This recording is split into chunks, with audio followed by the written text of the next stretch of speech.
2017 was the first year since 2006 that any government has set a target and been able to meet it, and not only meet it, to do better than the target in terms of the fiscal deficit.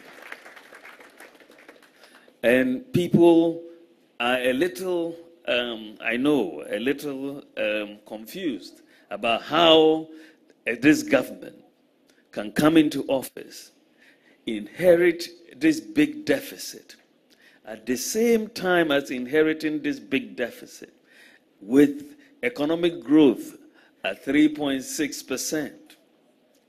You, as a government, promise you are going to do all these tax cuts. You go ahead and do all these tax cuts, 15. And you go ahead and bring free SHS. You go ahead and restore teacher training allowance. You go ahead and restore nursing training allowance. You reduce electricity tariffs, and yet you grow the economy from 3.7% to 7.9% in the same year. This is what we call good economic management. And the president and the government are very serious about this. And it is very, very important for you as young entrepreneurs for us to create this environment that will enable you move forward. Ladies and gentlemen, amongst the greatest challenges to many businesses, particularly startups in Ghana, is not just access to credit, but also the cost of the credit. One of the several mind-boggling questions I've had to grapple with, both in my previous world as a banker and my present circumstance as a member of government, is how do we bring down the cost of borrowing? But much as I meditate upon this, I come to the realization that a decision to reduce or increase lending rates is not only central governments to make.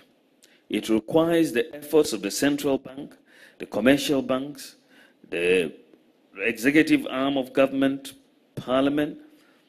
But whether the solution lies on the banks, the government, or businesses together, we must solve the problem.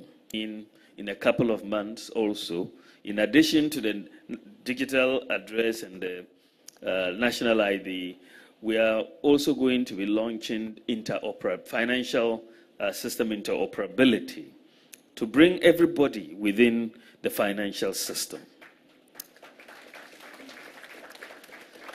Today, we know that a lot of our population doesn't have access to financial services. But we are operating in silos. The banks have their customers. The mobile companies have their customers.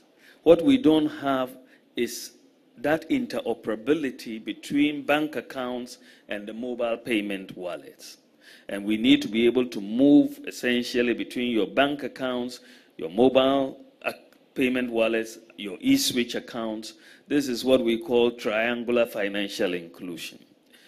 You have e-switch, you have bank accounts, and you have your mobile accounts. And what we are hoping to achieve by May, which is just in a couple of months, is for the first time in our history to have that interoperability in place. So you can move your money from your bank account to your mobile payments, pay for something in the market, and all of that. So it's very, very, very important for us as a country, which then means that everybody can have access to banking services. Everybody in Ghana. Then we would have provided that infrastructure for us to move. And these will constitute, we will continue to institute measures that will allow us to do this.